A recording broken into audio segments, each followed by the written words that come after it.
2015 गवाह था smartphone market में एक बहुत बड़े बदलाव का। इस इंडस्ट्री के सबसे बड़े खिलाड़ी एप्पल इंक और सैमसंग इलेक्ट्रॉनिक्स के राज को तोड़ने की जिम्मेदारी सिर्फ एक ब्रांड की थी, जो इस मोबाइल फोन इंडस्ट्री में पहली बार कदम रख रहा था। इस नए स्मार्टफोन ब्रीड को फ्लैगशिप किलर का नाम दिया गया, क्योंकि लॉन्च के पहले दिन से ही इन फोन्स ने बड़ी बड़ी कंपनीज के महंगे फोन्स को जमकर टक्कर दी है। और जिस ब्रांड ने मोबाइल वर्ल्ड में ये रेवोल्यूशन लाया है वो है OnePlus।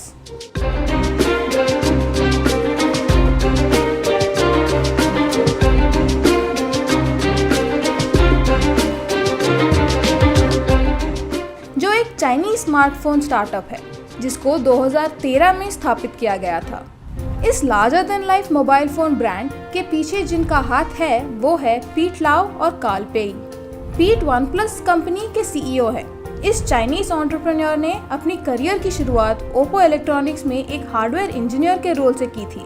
जरूर पीट ने कंपनी में शुरुआत हार्डवेयर इंजीनियर बनकर की, पर जल्द ही वो ओप्पो के ब्लू रे विंग के डायरेक्टर बने, फिर हेड ऑफ मार्केटिंग और आखिर में कंपनी के वाइस प्रेसिडेंट। उनका एक अहम योगदान था ओप्पो N1 स्मार्टफोन में साइनोजेन मॉड का उपयोग करना, जो कि एक एंड्रॉयड ऑपरेटिंग सिस्टम है। पीट और कार्ल ने हमेशा से ही बड़े सपने देखे थे। उनका मानना था कि मोबाइल फोन इंडस्ट्री में बहुत सारी खामियां हैं, जिनमें से एक खामी थी प्रीमियम स्मार्टफोन्स की महंगाई। दोनों बहुत ही डटे थे कि वो अपनी खुद की कंपनी शुरू करेंगे, और आखिरकार पीट ने ओप्पो कंपनी 2013 में छोड़ दी और ऐसे शुरू हुई पीट और कार्ल की एंटरप्रेन्योरियल जर्नी। उस समय OnePlus में सिर्फ 5 एम्प्लॉइज थे। जैसे बहुत सारी स्टार्टअप्स की शुरुआत कैफे में वक्त गुजार कर होती है, वैसे ही इस कंपनी के लोगों ने कैफे में बैठकर स्मार्टफोन्स और अपने स्मार्टफोन एक्सपीरियंसेस के बारे में बात करना शुरू किया। हालांकि वो एंड्रॉयड पे काम कर रहे थे, वो सब आईफोन यूजर्स थे। जब उन्होंने एंड्रॉयड नहीं चुनने की वजह के बारे में बात करना शुरू किया तो वजह बहुत सारे थे, जैसे बुरी क्वालिटी, खराब सॉफ्टवेयर और अधिक ब्लोटवेयर।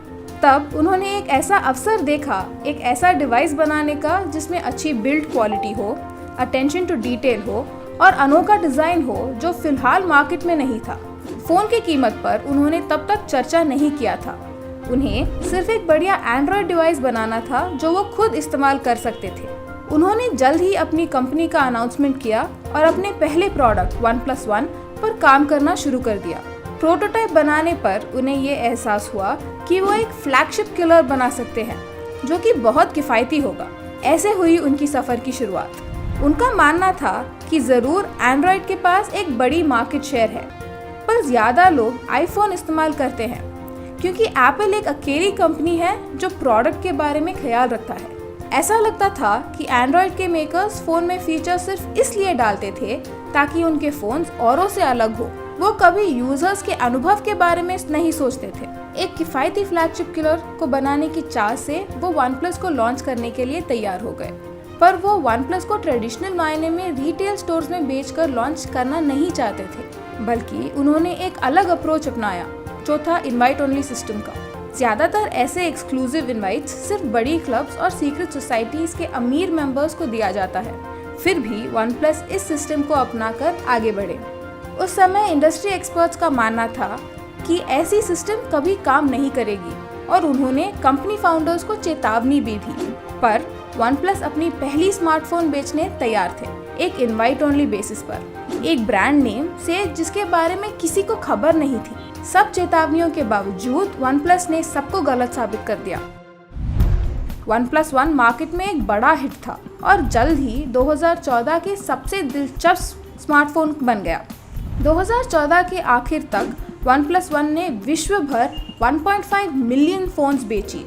ऐसे OnePlus One ने पेई और उनके सारे फाउंडर्स के उम्मीदों से बढ़कर प्रदर्शन किया।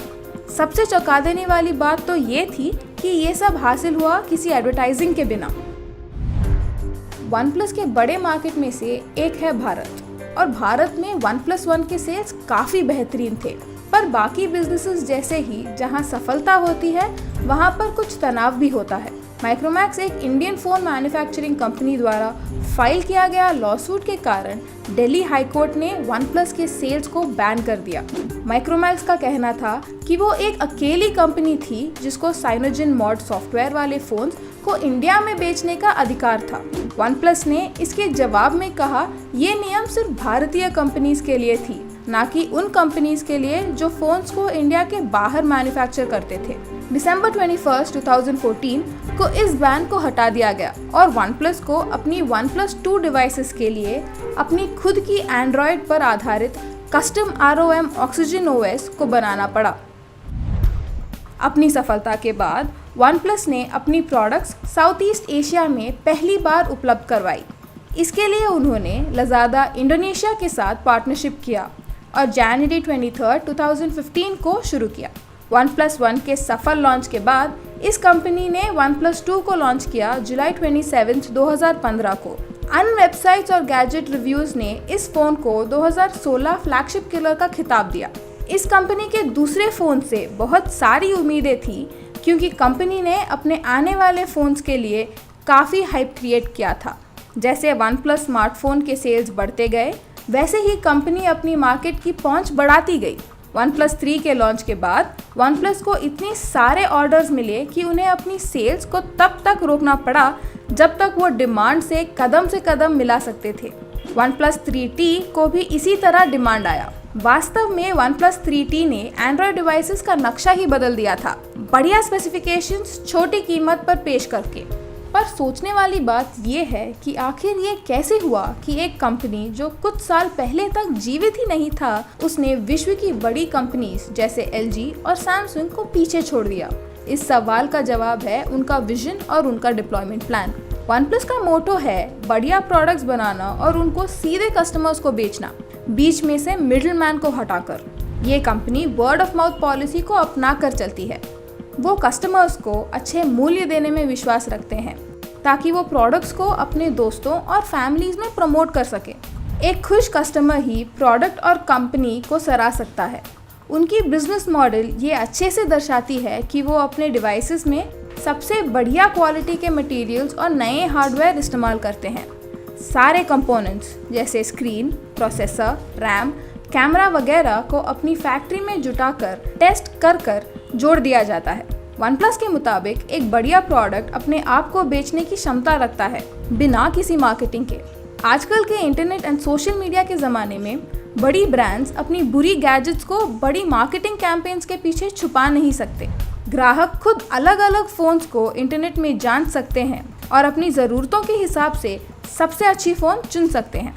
OnePlus ने एक चीज़ साबित कर दी कि फ़ोन की बड़ी कीमत का कोई कारण नहीं है। एक नई iPhone 6 की कीमत ₹49,000 से शुरू होती है और Samsung Galaxy S की कीमत 55,000 से। दोनों ही अच्छे फ़ोन हैं, पर ये तो साफ है कि आप एक्स्ट्रा पैसे सिर्फ ब्रांड नेम के लिए दे रहे हैं, ना कि डिवाइस के लिए। OnePlus कंपनी ने अब अपनी अगली स्मार्टफोन OnePlus 5 को लॉन्च किया है, जिसको मोबाइल फ़ोन इंडस्ट्री के सबसे बेहतरीन डिवाइस का नाम दिया गया है। ये फ़ोन मार्केट में उपलब्ध बड़ी स्मार्टफोन्स को जमकर टक्कर दे रहा है और तो और कुछ फीचर्स तो औरों से भी बेहतर हैं। ये फ़ोन कंपनी के पहले फ़ोन से भी और पावरफुल और काबिल है। इतनी सफलता देखने के बावजूद OnePlus के फाउंडर्स को ये नहीं लगता कि उन्होंने सफलता की सीढ़ी चढ़ ली है। उनका मानना ये है कि स्मार्टफोन इंडस्ट्री हमेशा से बदलती रहती है और ग्राहकों को पता है कि उन्हें क्या मिल रहा है। पर हमें यकीन है कि OnePlus ज़रूर स्मार्टफोन इंडस्ट्री में हंगामा मचाएगा, ग्राहकों को बेहतर प्रोडक्ट्स देकर।